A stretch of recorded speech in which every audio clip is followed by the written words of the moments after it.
Om Namo Narayana, Om Namah Shivaya, Shiva Om, Shiva Hum, Om. Welcome to another satsang with your host, Chuck the Yogi from the Yogi Cave.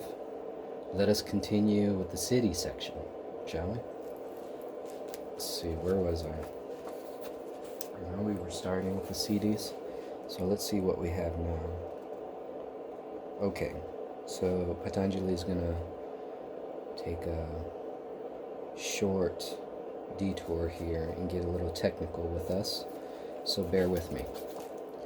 3.17 Shabda Artha Pratyayanam Itara Adhyasat Samkarastat Pravibhaga Samyamat Salvabhuta Ruta Janam. That is quite a mouthful. There is a natural confusion in presented ideas, object, and word on account of the erroneous superimposition on one another. Through constraint upon the distinction of these confused elements, knowledge of the sound of all beings is acquired. So, let's see. Shabda sound.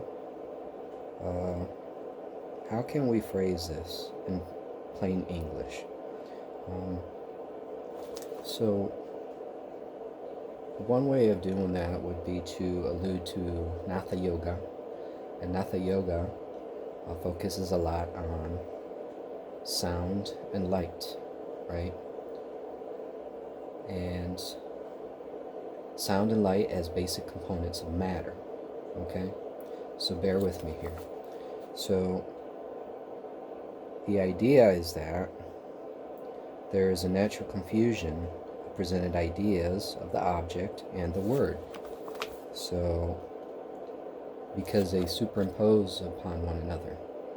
So we get confused between the presented object, that which is objectively before us, the words in our heads, and we assume, it's kind of like, let me put it this way. There was this magical thinking back in the day, and you can see it in Genesis, where it was understood that if you knew the name of something, you could control it, right? So we create this false imposition of a presented idea on an object, and we say, this is a rock, right? But there's a difference between that objective reality, which is a rock, and what is in our heads, right?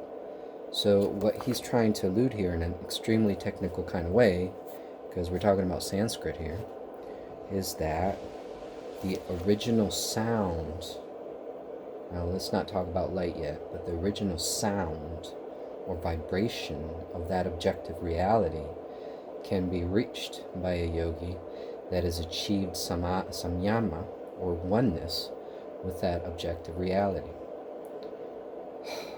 I know, it was really hard to put this in plain English, and I probably screwed it up, but it's the best I can do with this one.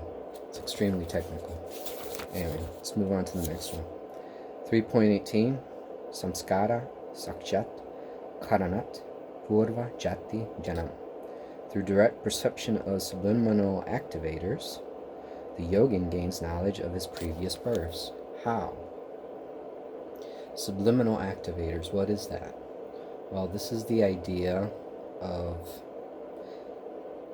past, present, and future karma, like prarabdha karma, so forth and so on, where to the extent that you can understand the antecedents of a given action or thought and so on, you can understand the consequences of that action or thought.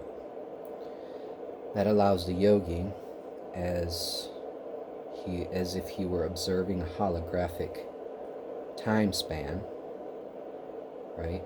He can see all the antecedents, past, present, and future of any given object. So it's hard to describe how the yogi can do this, right? Which gives, for a regular person, gives the yogi an air of being superhuman, right? But for a yogi, that's just kind of like par for the course. So I'm trying to explain the rationale behind this. Like, how is it that these yogis are able to just understand something instantaneously, understand the Gordian knot that is the karmic layers that bring such a person to do such and such a thing.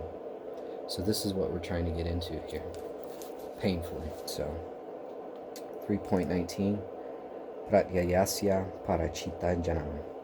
Through direct perception of another's presented idea, knowledge of another consciousness or another's consciousness is obtained. So, to the extent that, let's assume, right, for the sake of argument, that reality is holographic.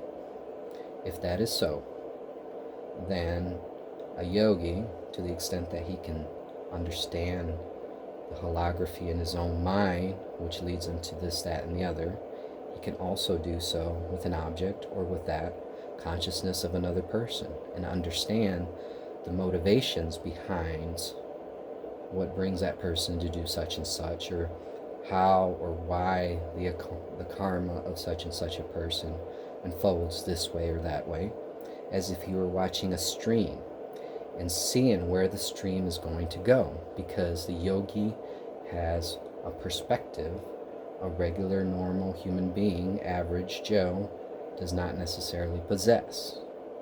So let's just keep it that way. I'm not going too deep into that rabbit hole, because we'll never end the Yoga Sutra if we do.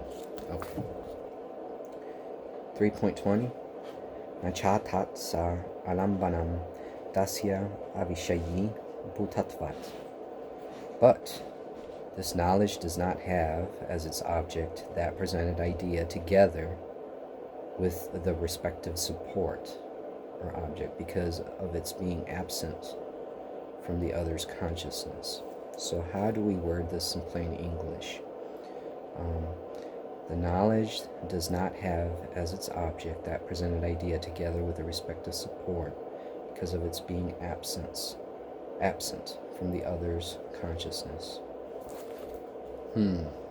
So let's put it this way. There is the danger, and the yogis anticipated this, of, it's almost as if you will watch, say, if you put the mirrors in a certain perspective, you will see recursive fractals of that perspective ad infinitum. It just goes on and on and on when you put them at a certain angle. And this is one of the things that has brought about the idea of infinite universes. Like every time you take an action, there's an actual universe that springs from that action, and so forth and so on. So Patanjali, in a very technical way, is arguing against this. There's one universe, there's one reality, and from Vishnu's perspective, the all-pervasive one, there may be multiple universes, but they are all distinct from each other. They don't have that kind of relationship. They are self-contained infinities. Therefore, there is no eternal fractal regression into any given action. Each action is discrete, just like time-space is discrete. Therefore, this whole idea of the multiverse and all this other stuff, Patanjali, in an extremely technical kind of way, is rejecting that. So I hope I was able to bring that down to a level of normal discourse. As difficult as that is, trust me. Trust me. Alright, let me see if I can do one more. Nope, I can't. This is another mouthful. And it's going to take me a while to get through this, because the hardest thing to explain in simple terms is this notion of siddhis or powers, right? Because you have to be able to understand almost the physics of it. Like, why is it, how is it that yogis are able to do what they do, right? So you almost have to kind of acquire some knowledge of quantum physics and the latest in terms of scientific research and so forth, in order to get find some kind of middle ground between the West and the East, because we're only beginning to get into these weird kind of spooky action at a distance, as Einstein would put it, kind of areas. Something that the East has been doing for ages, right? So my attempt is to be able to bring it down to the level of common discourse. But as you can see, that is not an easy task. But I feel I've been compelled to at least attempt it, right? Anyway, however poorly the outcome, here it is. So, Om Namo Narayana, Om Namah Shivaya, Shiva Om, Shiva Om, Jai Ma, Jai Mahakal. Till next time.